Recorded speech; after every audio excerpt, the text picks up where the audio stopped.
Am I getting rated? I hope I getting rated because I try to synchronize the live stream. And the video on my main channel so that you guys can experience a seamless connection. Am I getting rated? I hope I oh God. Shut up, V. There we go. Yeah, so yesterday I was on the Archcast. And I don't know what happened to Arch. A lot of people are asking me, like, what happened? And I'm like, I genuinely do not know. I do not, despite being a co-host, I am not the one that gets to set the live stream. That's completely onto Arch. So he is the one that disconnected. And he hasn't spoken to me since. It's kind of weird, though. I assume it's like a power failure, but like, why isn't he using his phone? So it may actually be something like his internet went down. I have no clue. I am aware that he does live in the middle of the woods, and there was one time when I heard disturbing banging at the coming from Arch, and it's like, what's going on? Are like the police coming to arrest you? And it's like, no, it's a moose. Like a moose, it's sharpening its antlers on the walls of my house. And I'm like, well, is that a little bit dangerous? But yeah, like he lives in the middle of nowhere, so the chances of him getting a power cut or something like that are quite high. I did reach out to the Zion lady. I do not know who she is, but she's a VTuber that got mistreated by Niji Sanji. And I did reach out to her, invited her on the Archcast. Hopefully she will see the message. If not, I wish her the best. It's horrible what the company did to her, but it is what it is. Unfortunately, I cannot reach to Coach Red Pill and ask for a comment. I'm still absolutely bewildered. The interesting thing is, right, like, I want to touch a little bit about the video that I made.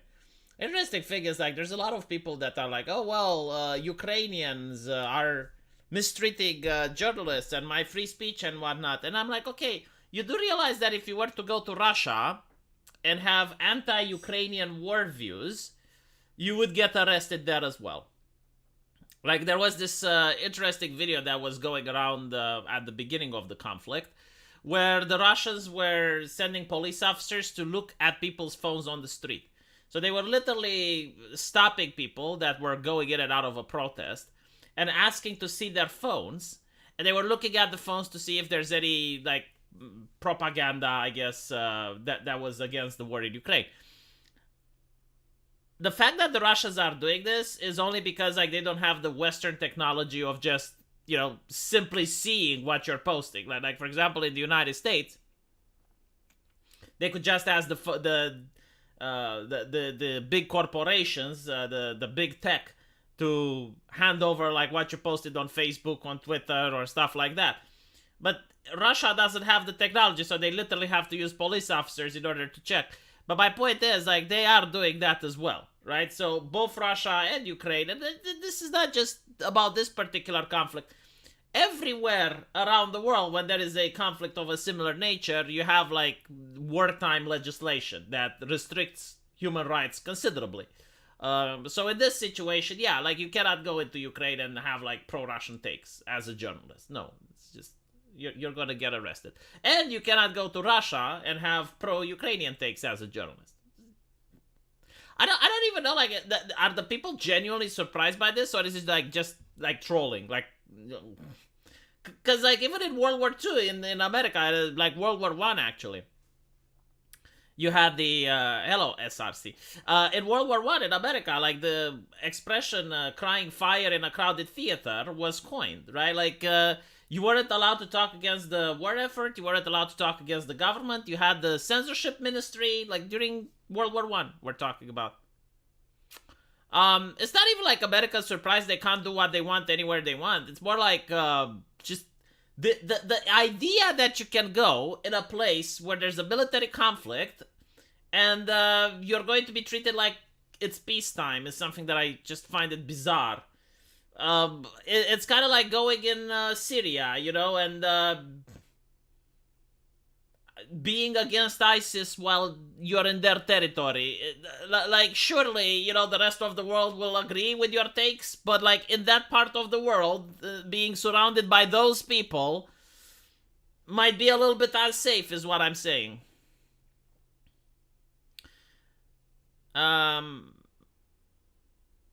It was speaking against the draft, not the war. I think it's both, actually. I think it expanded to both the war and the draft. Like, you're not allowed to speak against the government, the draft, the war. Like they're having free speech severely restricted in Russia. Hello, American Outlier. Welcome to the show. We're talking about the situation in Ukraine right now. But I think like it's all that I had to talk, because there's nothing else. This happened in Britain, by the way. Communists are absolutely livid. I do like the fact that the BBC and many other publications are trying their best to take the most uncharitable pictures of this man. It's like, why would you take a picture when his eyes are closed? You know, like if you go to a restaurant with your waifu and you take a picture of her and her eyes are closed, she will immediately ask that you take another picture. But I think like it's the same with you, right? Like if someone takes a picture of you and your eyes are closed, but you can tell a lot about a publication and their editorial bias just by looking at the pictures, and you can see how they treat the people, right? Like they would never take a picture like this of AOC. Like you'll never see a picture of AOC or Ash Sarkar or, you know, any person that is on the left taken by the mainstream media.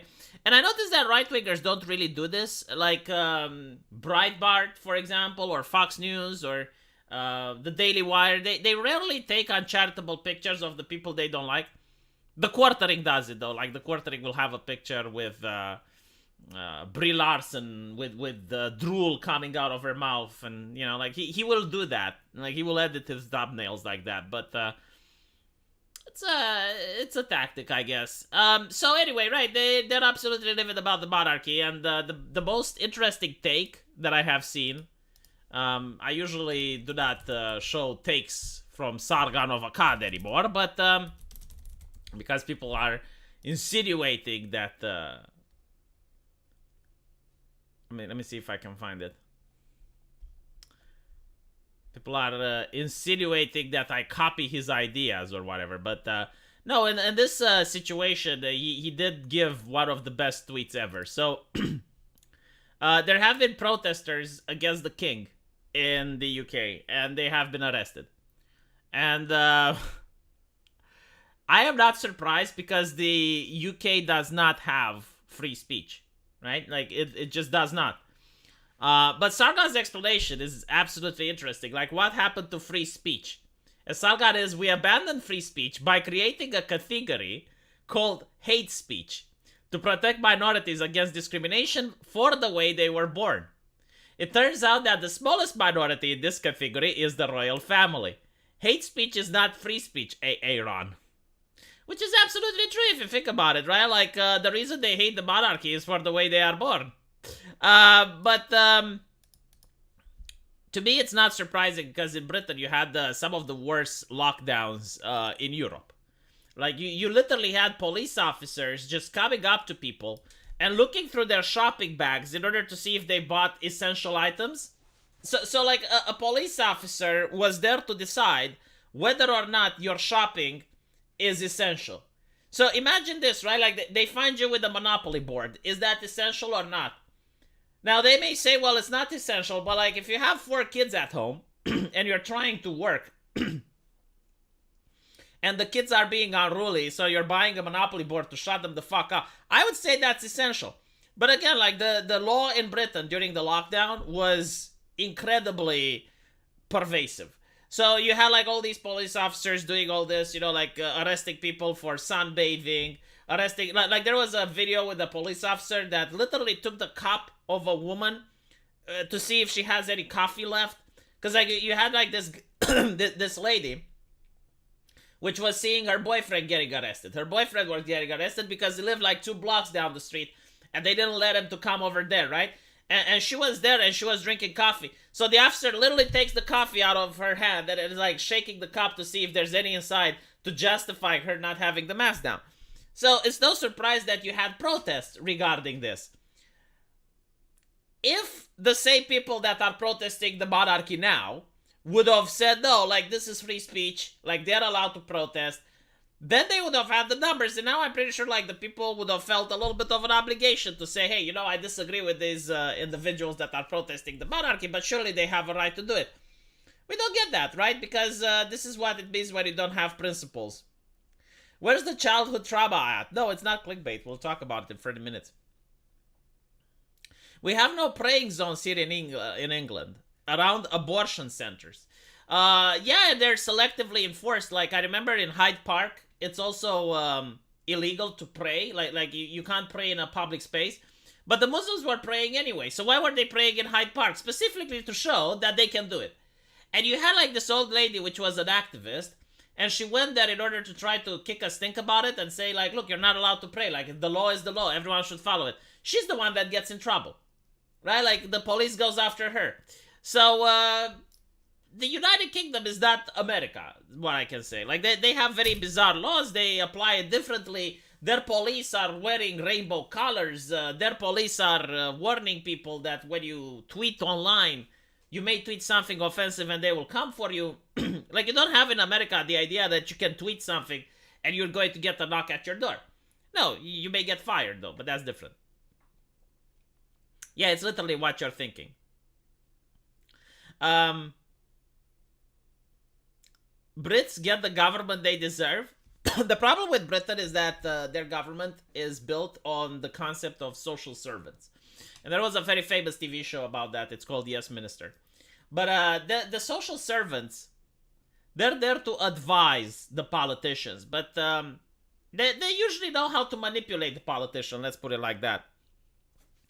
So regardless of who you vote, and this is why a lot of people in Britain have noticed that it's like, okay, but like we voted conservatives. Why do we get Tory policies? It makes no sense. The reason is that the advisors, right? They're the ones that are advising the politicians. So they're the ones that are pulling the strings. Again, like if you watch the TV show Yes Minister, you'll see exactly how it's being done. And the advisors are there forever. Like they have worked in the government for decades. It's the deep state, like the Americans like to call it. But in Britain, it's official. Like it's on papers. You know who they are. So that is why. And this is also why when Britain left the EU, they're still having the same EU policies as if they never left. It's because of the establishment. It's the actual people making the shots, which are the civil servants. Which is an army of bureaucrats, by the way. It's not just a couple. I went to Oxford recently. I hated it. Well, go again. Man, like when I went to London, holy shit, like the whole city is just so fucking bizarre. It blew my mind. So there were places where they wouldn't take cash from me. Like literally, if you want to go to the London Zoo, London Dungeon, London Eye, London Aquarium, they do not take cash. Like, I had paper money in my fucking hand and I handed it to the lady. She did not want it. She's like, credit card. I guess it's like to train people with the idea that central bank digital currency is going to be a thing. I have no idea. Like, cashless society. They have like a worship of the green cult. Like, I never see like taxi drivers being, it's like, oh, this taxi is a green environment friendly taxi and they're advertising it. It's like, okay, well, actually I seen that. But what I didn't see is like this construction site is operated by some company and it's green energy. And it's like, what the fuck? Construction site, green energy? Who fucking cares? I went to a restaurant. It was a meat-based restaurant. Like it was a steakhouse. And on the top of the steakhouse menu, it was the vegan option. And I'm thinking like, the only reason they would put it there is to virtue signal, right? Like, first of all, why would a vegan go into a steakhouse? And secondly, if they do, surely they can find the bottom of the menu where the vegan option should be. It's like the least looked thing, right? Like, on the top of the menu, it's usually like the delicacy. It's like the thing that your restaurant is really good at preparing. I mean, that's how I know that menus are organized.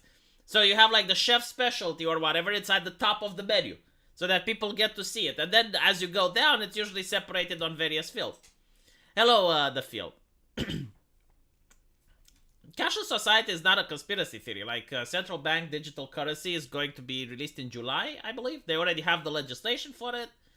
Like, there's no more debate. It's now at the implementation phase. But anyway, right?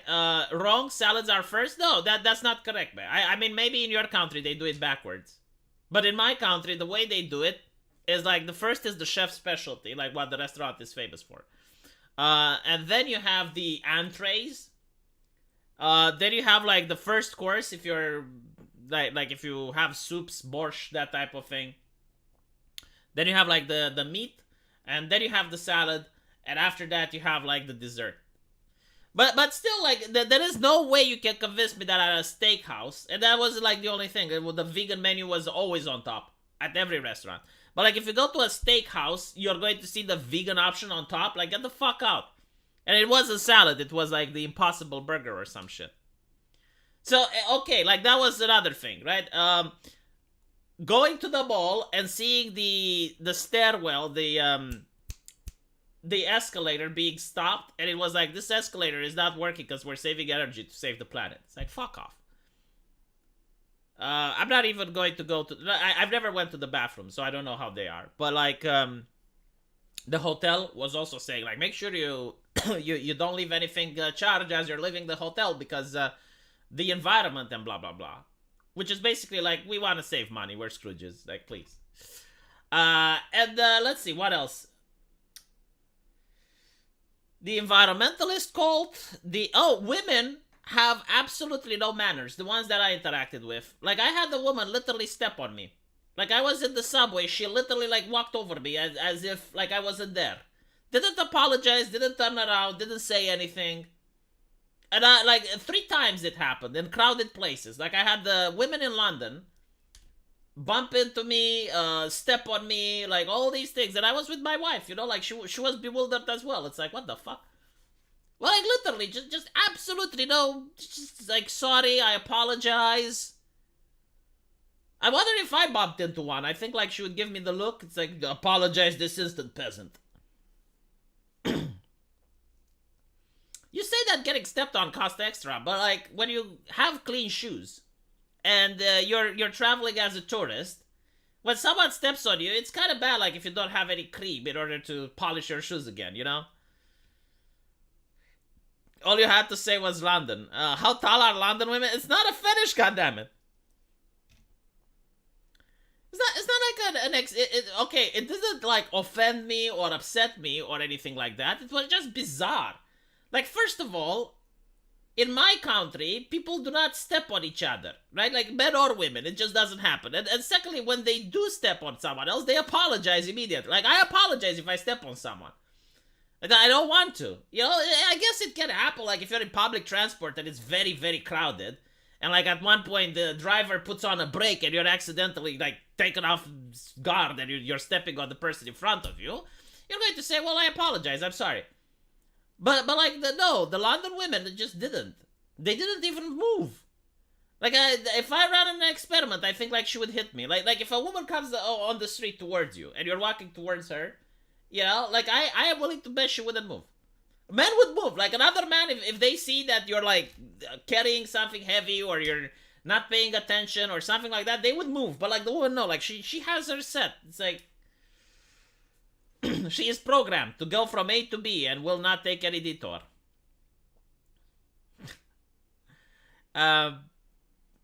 It's just weird. I'm in stitches with V complaining. Senpai stepped on him but did not notice him. Yeah, pretty much. It's not that I'm complaining, I'm bewildered. It's like, what the fuck? You know? I am willing to bet that if I accidentally bumped into one, she would have just called the cop and filed sexual harassment on me. This is what happens with a forward-thinking country. The thing is, like, I'm actually curious if this happens in America as well, or is it just a British thing, or is it just a thing in London? Like, if someone bumps into you, again, I don't care if it's a man or a woman, right? But if someone bumps into you, like, would they not apologize? Would they not say, oh, so sorry, you know?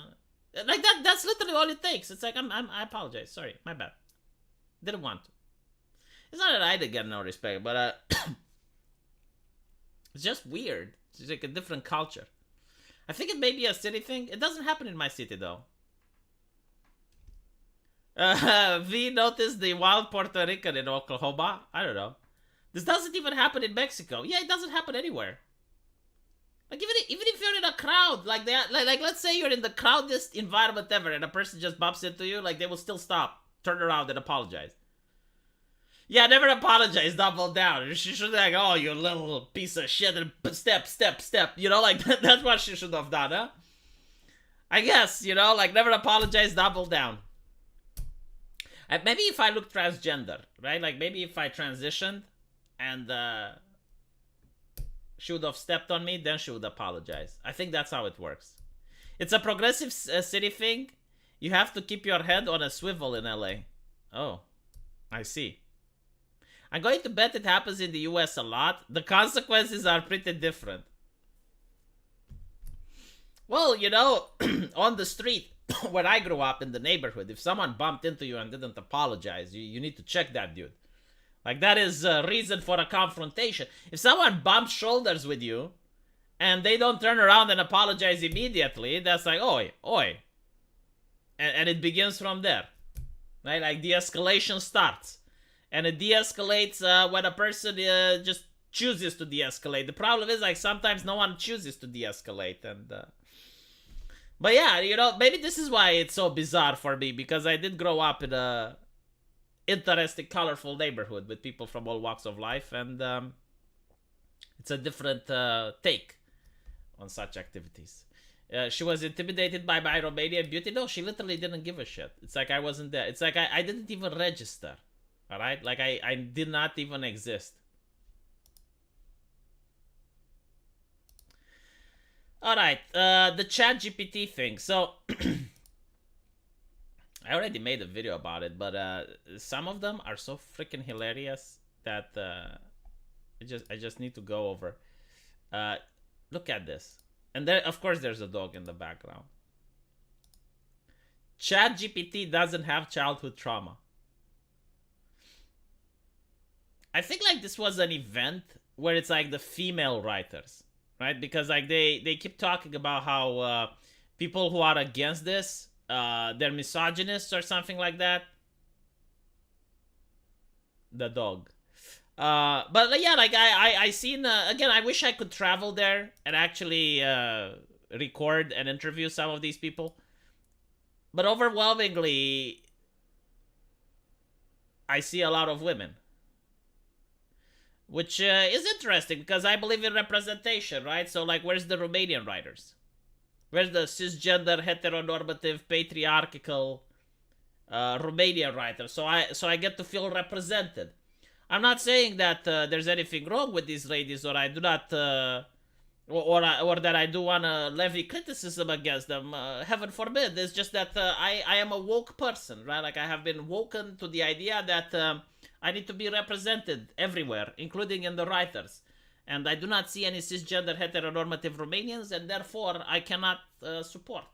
I wish to support them, but I can't, right? Like if you show me Bogdan from Breaking Bad, I would support him because he's Romanian. But other than that, yeah, I just do not feel the representation. But still, this is something interesting, right? This is Lord Rings of Power plus Privilege. And you had the episode where they're making fun of the elves taking away the humans' jobs. And they found that to be funny because they're making the humans seem bigoted and narrow-minded. It's like they're going to take our gerbs when one elf, the amazing Galadriel, arrives in Numenor. And this is literally what's happening to them now. Literally what's happening to them. You have the elf, like why were the Numerians upset that the elves were taking their gerbs? Well, they were upset because like an elf is able to live for... No, actually, in Lord of the Rings, an elf lives forever, right? Like it's not, they don't have a set finite amount. So the elf lives forever, and unless, you know, he dies in battle or something, but if there's peacetime, the elf just doesn't die. So I want you to imagine a situation where you have an entity like an elf which lives forever, and let's say he does blacksmithing, right? Now he's going to be the best blacksmith in the fucking world. Like you just can't compete with that, right? Like even if you're a master blacksmith as a human, and you've been blacksmithing for 4 decades, like for 40 years you're blacksmithing, right? Eventually you go old, you're tired, you can't blacksmith the way you did. But meanwhile the elf not only doesn't get tired because like his body is elvish and he doesn't age, but at the same time like he's been blacksmithing for like 700 years, like he knows everything. So, of course, like, that elf is always going to take the job of the human blacksmith. Like, there's no fucking way for the human to compete. There's absolutely nothing he can do. It's just, right? So, of course, like, the humans were racist against the elves in that scenario. But now, you have, like, the writers from the Writer Guild of America being upset that an AI is replacing them. And the AI is definitely able to write better. You know, it doesn't sleep, it doesn't need payment. Like, yeah, sure, they view it as unfair, but if they make fun of the situation in Lord of the Rings and they think it's unacceptable for humans to complain against the elves, why are they complaining now? It might be a city thing. In a UT Austin at a crosswalk and my laptop fell out of my bag and no one told me it was falling out. I just heard it falling on the concrete. Luckily, it didn't break. Okay, but that's another... okay, like that's a completely different issue. And I think even here, like, people wouldn't tell you. Because it's, like, not their laptop, not their problem, you know? I guess it depends. Like, in Romania, maybe some people would tell you. Like, hey, you know, your laptop is falling out or whatever. But I guess in Austin is a lot better. Like, no one tried to nick it. There are places in Europe where if your laptop is about to fall, like, someone is going to make sure it doesn't fall, but in a way you might not appreciate. Did you see PBS's promotion of the Shakespeare's play Richard III by Diversity in Action? I have not, but I am glad that I will not see certain promotions for at least 1 month while this writer's strike is going on. But anyway, right, so as we were discussing, you see this lady having the sign saying that ChatGPT doesn't have childhood trauma. And there's other people saying our therapists keep saying we have to stand up for ourselves. So here we are. I like your offer as much as you like an angry female lead. And people ask ChatGPT to write stuff for them. And I gotta say, it's absolutely shameful. Shameful. Like ChatGPT managed to write more coherent and better signs. Let me see if I can find the one that I didn't show on my actual video. Here we go. So look at this, right? Can you write me a phrase or slogan that I could put on a strike board? This is a strike in relation to the Writer Guild of America. The Writer Guild of America is trying to get a pay rise and a list of demands passed with the strike. Try to make it catchy. No words, no scripts, no deals until we're paid what we're worth. Our pens are mightier than their wallets. Stand up with the Writer Guild of America. We don't just write the story, we are the story. Support our fight for fair pay. Words matter, and so do the writers who create them. Time for a race. Silence on the page means silence on the picket line. We won't back down. These are far more likely to gather sympathy from the public. Like, dude, if you're a fucking writer at Hollywood, alright, and when your job depends on it, you can't write something that makes the public sympathize with you. What are you doing as a writer? Like, you are even incapable of writing something when you have your job and livelihood down the line. Like, you literally can't write to save your ass. And we're talking about 4 sentences here. It's like, I like your offer as much as you like an angry female lead. So you know that people do not like angry female leads, yet you write them anyway so that people don't watch your movie, and then you're out there protesting, and when you're protesting, you're threatening to stop writing things that people don't want to see. I genuinely do not understand the mindset. It's just bizarre. It's just like the most baffling thing ever. Do you guys understand what's happening here? Because I'm just clueless as you are. God. Zachary, thank you for the $5. IDGI, you'd think writers would love GPT. It's been a huge help to me when I have writer's block. or it's cool ideas of our own, I might run it. Yeah, so like ChatGPT is a tool. So basically, right now, it cannot replace writers.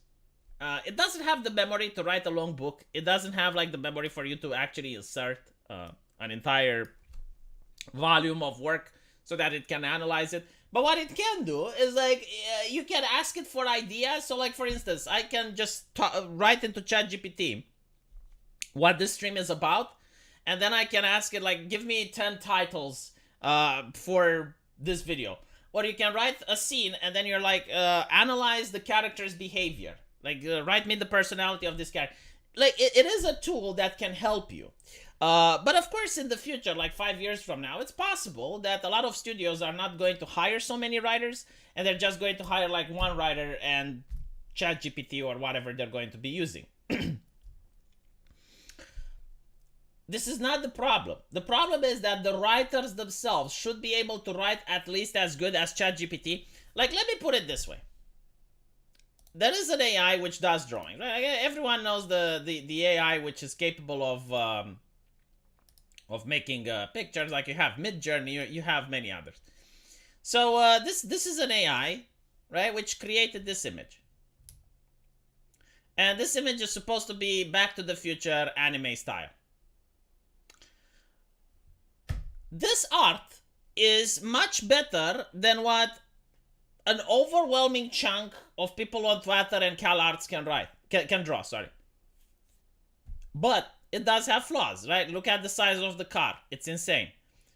This kid has, I believe, 2, 4, 5, 6, 7 fingers. This guy has 3 hands, right? So, like, you get these imperfections. But, like, there are artists out there, like human artists, which can draw 10 times better than this. So what is my point? It's like, okay, well, this is for art, right? Like the AI that does art can do something much better than half of the artists out there. But there are artists that can definitely do much better than this. It should be the same with writers, right? Like if you're a writer, you should be able to write better than ChatGPT, especially if you're a Hollywood writer. Like a Hollywood writer, when he goes out to a strike and he writes some garbage on his protest sign, he should be able to write something that actually reaches the public. He should be able to write something empathetic. He should be able to write something that makes you give a shit about his struggle. But instead, like they're writing the worst garbage takes ever to the point where ChatGPT can write better than them. And you want me to care? I mean, it's like, good luck, stay safe. What can I say? I'm just...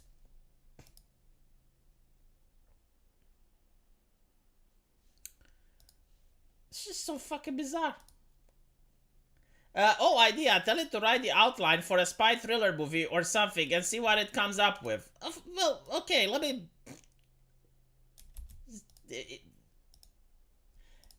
I'm not going to do it now because it will derail the stream. But you can actually ask ChatGPT to come up with the H.P. Lovecraft version of the Anthem of the United States.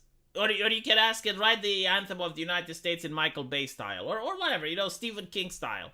And it's going to do that. You can tell it, like, write the Star Wars story in the style of Edgar Allan Poe. But that's my point, you as a writer should be able to do better than ChatGPT at this point. Like, if you're working for Hollywood, right? You're not just some, like, random guy that started off. No, like, you expect to be paid for a living.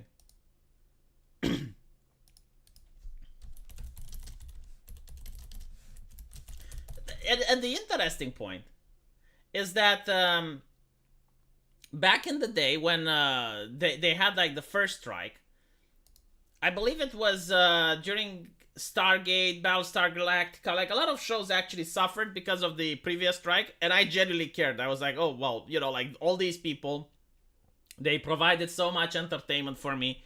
It's not fair that they're not being paid equitably, blah, blah, blah. I was innocent at the time. I didn't know politics. But I definitely sympathize with them, right? It's like, well, writers are important. I mean, without them, it doesn't matter how many special effects you have. It doesn't matter what good actors you got. Like, you need good scripts. Turns out I was right, because we see now just how bad most of these writings are. But to be unable to captivate the emotions of the public as a writer is just completely mind-fucked. And just, make ChatGPT write the American Civil War as directed by Hideo Kojima. Alright. I'm actually curious now. If before you're going to have ChatGPT go like 4-hour cutscene.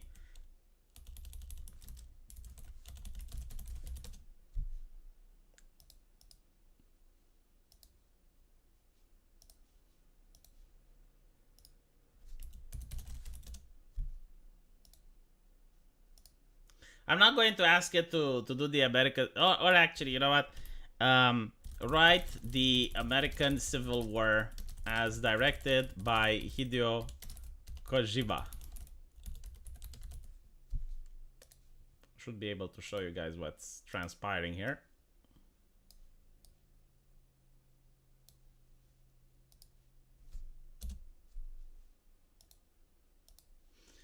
The Patriots' Last Stand, a Hideo Kojima interpretation of the American Civil War. Opening scene. The camera pans over a desolated battlefield, strewn with corpses and debris.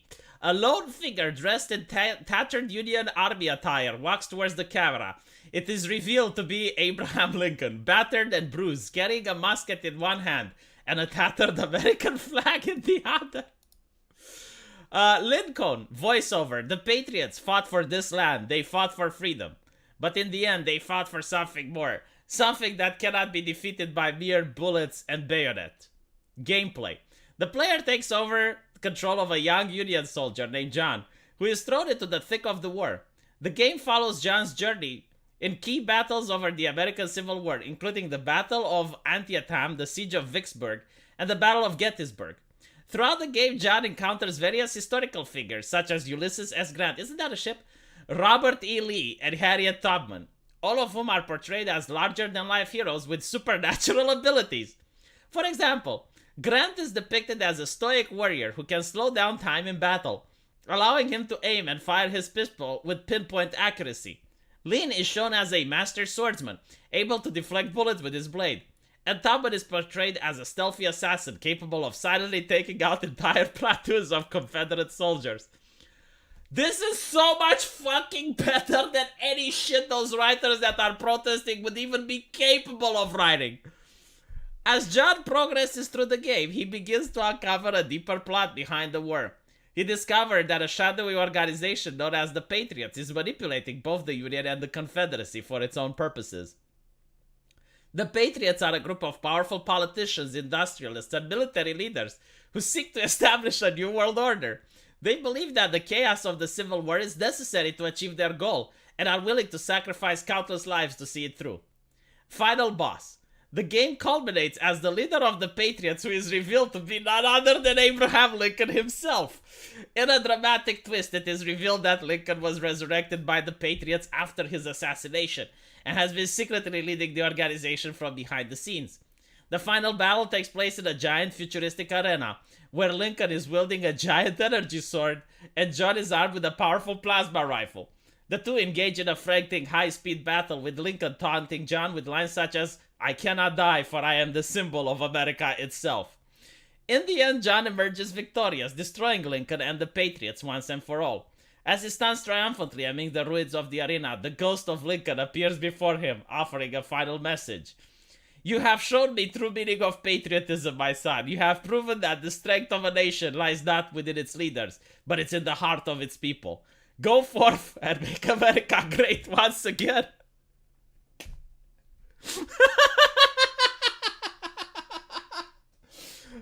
The epilogue. The game ends with John returning home, where he is greeted as a hero. He sees a vision of Lincoln's ghost standing at the steps of the Capitol building. "Lincoln, you have done well, John, but the fight for freedom never truly ends. Keep fighting, my son, and the spirit of America guides you always." Make a sequel where John is teleported in the Cold War. The Patriots' Legacy, a Hideo Kojima sequel to the American Civil War. The game opens with flashback, John's final moments in the Civil War. He is seen standing atop a hill, surveying an aftermath of a bloody battle. Suddenly, he is involved in a blinding light. He disappears without a trace. The game picks up decades later, during the height of the Cold War. John awakens strange laboratory surrounded by future technology, and he soon learns that the year is now 1962. John is tasked with uncovering the secrets of a new mysterious organization, the Patriots Legacy, which has emerged as a threat to world's peace. The Legacy is a splinter group of the original Patriots and has inherited the ideology of using war and conflict to achieve their goals. As John explores the Cold War, he encourages various historical figures such as John F. Kennedy, Nikita Khrushchev, and Fidel Castro. Each of these figures have their own unique abilities and perspective. John must navigate their conflict agendas to uncover the truth behind the Legacy's plans. John also discovers that he has been imbued with strange new powers, which allow him to manipulate time and space. Much like Ulysses Grant, I guess. He can slow down time, create powerful shockwaves, and even teleport distance. The final boss. In the climactic boss battle, he will face against the Patriot King in an otherworldly arena. As the battle rages on, John discovers that the Patriot King is none other than Abraham Lincoln, resurrected once again by the Patriots to serve their cause. John must use all of his powers and skills to defeat Lincoln and put an end to the Legacy's plan forever.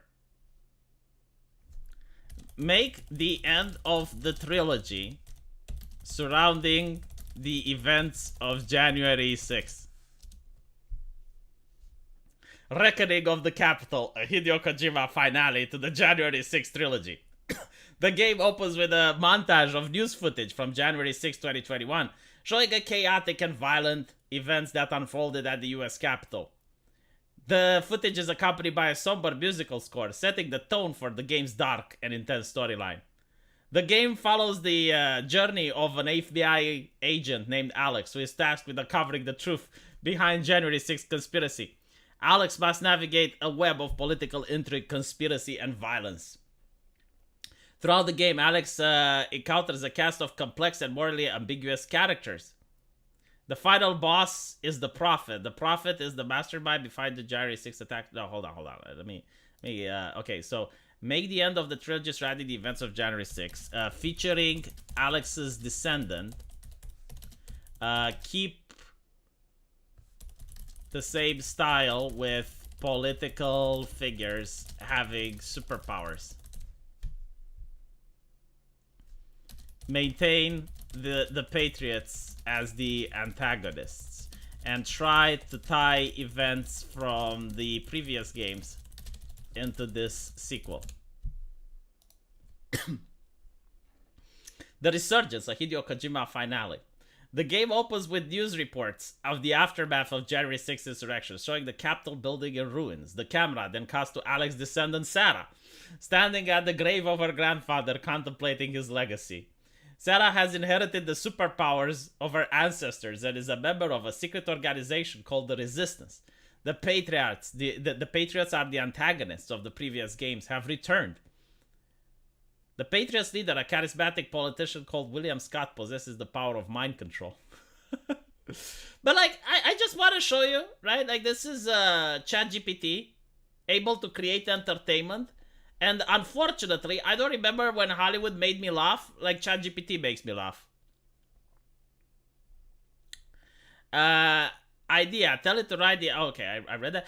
I like to give it bits and pieces and stuff. I want to put a story. I don't know what to do with it and see how it strings them together. Yeah, I mean, that's how I use it. Like, you can't literally get it to write your own story, but you can get it to help you pass the writer's block. As a writer myself, I try to take real-world situations and convert them into more interesting concept, but in some cases, due to the truth being stranger than fiction, I write it just to make a few tweaks here and there. Yeah, no, like, ChatGPT is not going to replace writers, but as I mentioned, it's like having another, like having a co-writer is the best way to describe it. So you're basically writing stuff and, you know, you get a writer's block, or you're thinking like, okay, how can I make this dialogue sound more funny, or how can I add more action to this scene? And you can use ChatGPT and it works, you know, it's... But like, again, a writer should be able to write better than ChatGPT. If you're a professional writer, like heaven forbid you're working for Hollywood and you're expected to create entertainment for millions of people, then there is no fucking way ChatGPT should write better than you. And I know writers that write better than ChatGPT. Like, it's not impossible, you know, it's not a... insurmountable task. It's just about talent. Like, there are artists that draw better than Midjourney.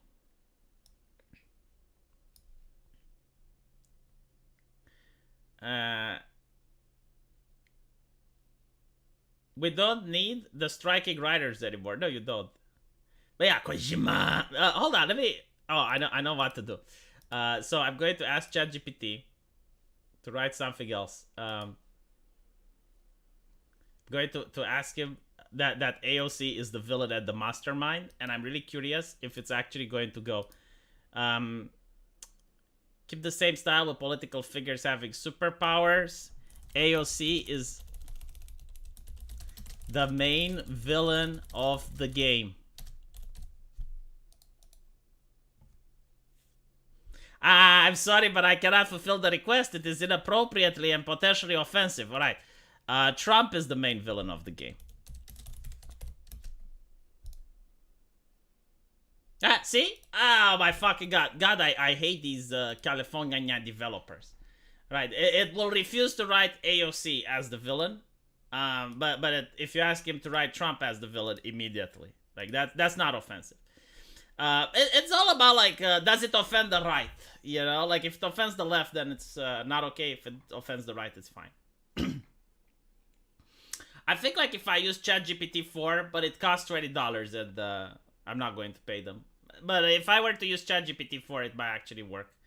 I can use Tavern AI. Yeah, if I use Tavern AI, it would work. But, like, again, I don't want to. Have it see if we'll do AOC as a succubus.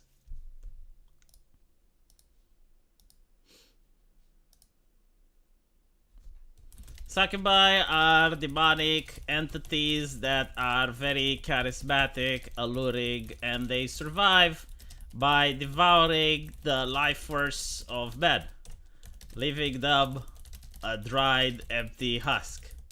AOC happens to be one such how should I put it? One such entity. Write a horror story featuring around this event. Yeah, it will not fulfill it. It is inappropriate or offensive to compare a real-life person such as Alexandria Ocasio-Cortez to a fictional demonic entity like a succubus. It is also inappropriate to recognize that demonizing individuals. All right, so let's try it with Trump. So write a horror story featuring Trump as a succubus. There you go. It started right. Nah, it's just fuck it. It disgusts me, chat. It disgusts me. It's hypocrisy. I would be fine if, like, would be like with all politicians, right? Like, okay, so like no politician is allowed to be that. But it is what it is.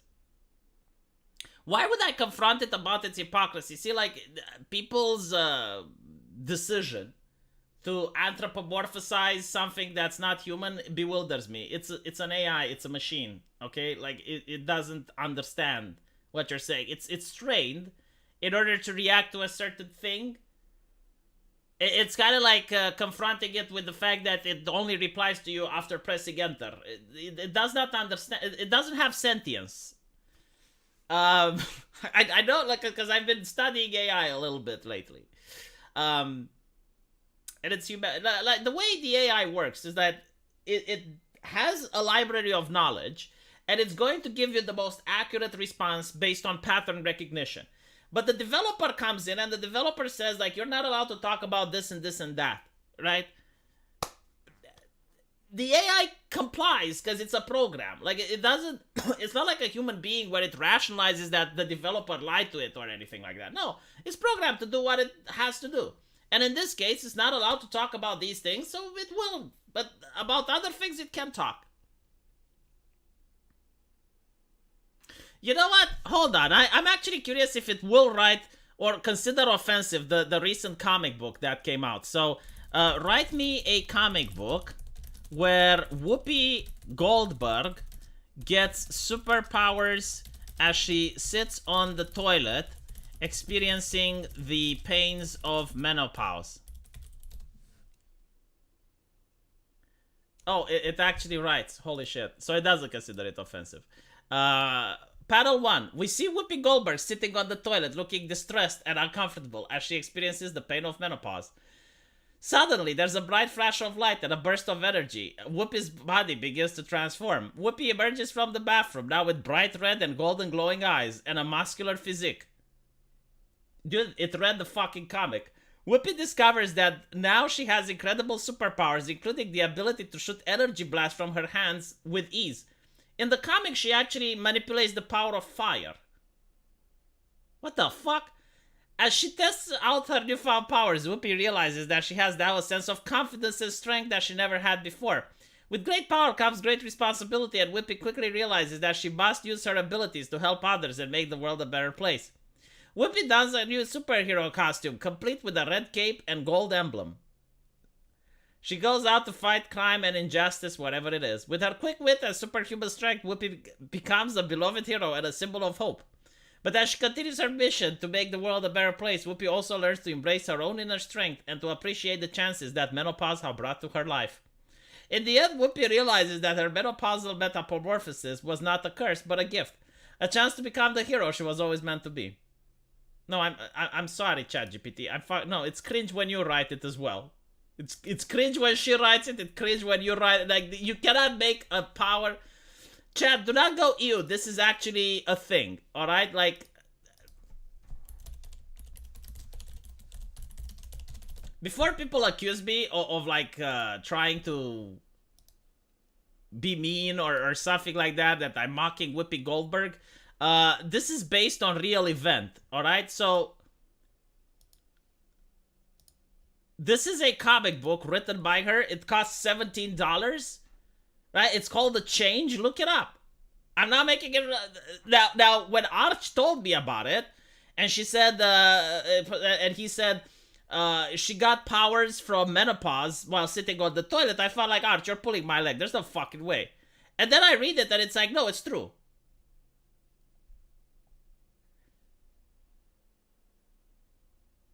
With a husband, blah, blah, blah, plays of blah, blah, blah, blah, blah. Goldberg decided it was time to create a new kind of superhero, one who might be a little older, whose body might be a little thicker, and whose breasts may or may not be the same size. She's also smack in the middle of menopause, which, along with the chills and hot flashes, also gave her some unexpected superpowers. This is in. Like, this is... I guess this is not Whoopi Goldberg. Like, this is the only thing that Arch lied to me. It's not about her, like it's another character, but it looks like her. Like, this is a self-insert. There's no fucking way this is not a self-insert.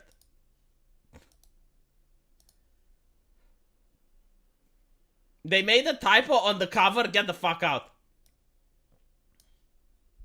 Where is it? Where's the typo? The Change. Whoopi Goldberg. Did they misspell one of the names? There's no fucking way they made a typo on the fucking cover of issue 1. There is no way. There is no way.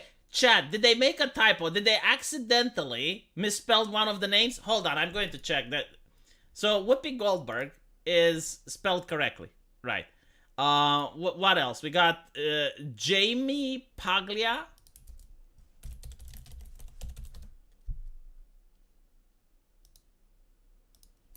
Comic writer. Yeah, Jamie Paglia is spelled correctly. Sunkanmi. Maybe this is the one that messed up. I'm not going to go through all of them. It was a joke. Ah, goddamn. I wouldn't be surprised. See, you're saying it was a joke, but I have seen Ethan Van Sciver show on air a comic book panel that had not one, not two, but 3 fucking spelling errors in it. And it was from Marvel Comics. Like, what the fuck? Like, dude, just run a spell checker. And it's a comic book. It's not like an entire... You know, like, if it was Game of Thrones, and on a page you see 3 errors, it will still be unacceptable. It'll be like, okay, fine. You know, like, the writer, you know, had too much to write. A comic book, it's got like, what, like 20 pieces of dialogue on a page?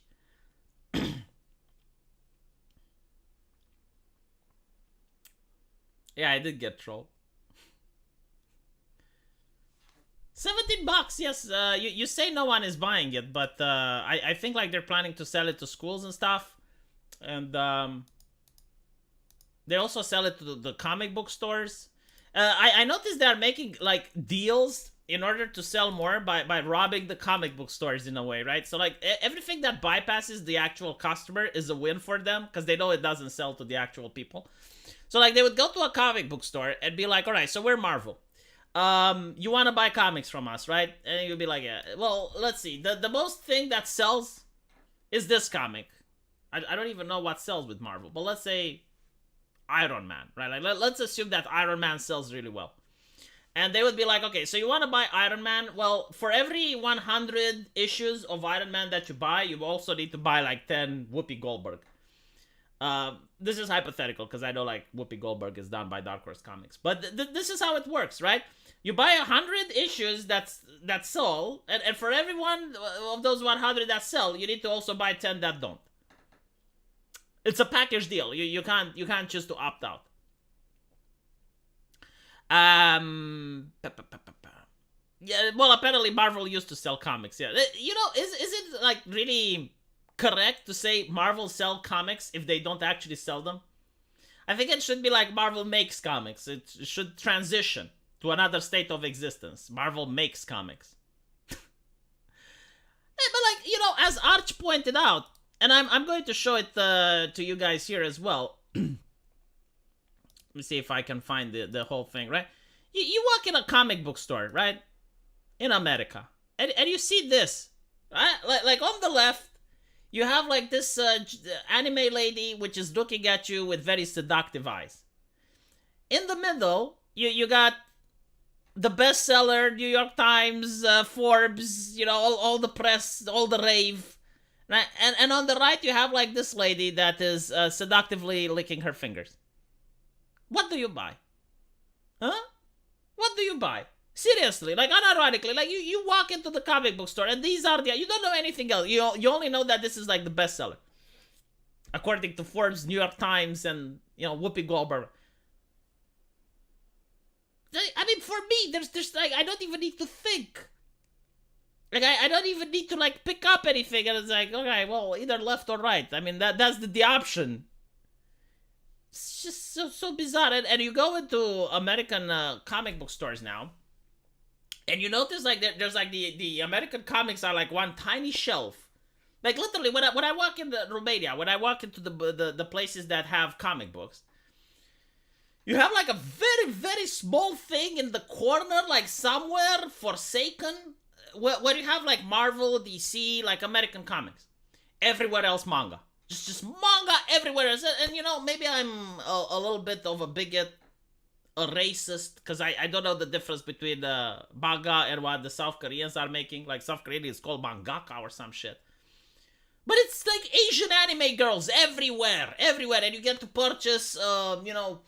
I saw like that hoodie from Attack on Titan. You get to purchase Demon Slayer action figures and all of that stuff. Man, they used to be like just Superman and Batman everywhere. You know, like Superman action figures, Batman action figures, Iron Man. They don't even exist at this point. And the t-shirts, right? Like you get t-shirts. You get t-shirts with anime, you know, Naruto, Dragon Ball, Demon Slayer. And then even like American stuff, you may get like Rick and Morty, like some other thing. I do not find t-shirts with Marvel. Like, I'm pretty sure they must exist somewhere and they must sell somewhere. But like, for example, what did they make recently? Ant-Man and the Wasp. Can't find... Do you honestly think that the Whoopi Goldberg comic is going to have like a t-shirt?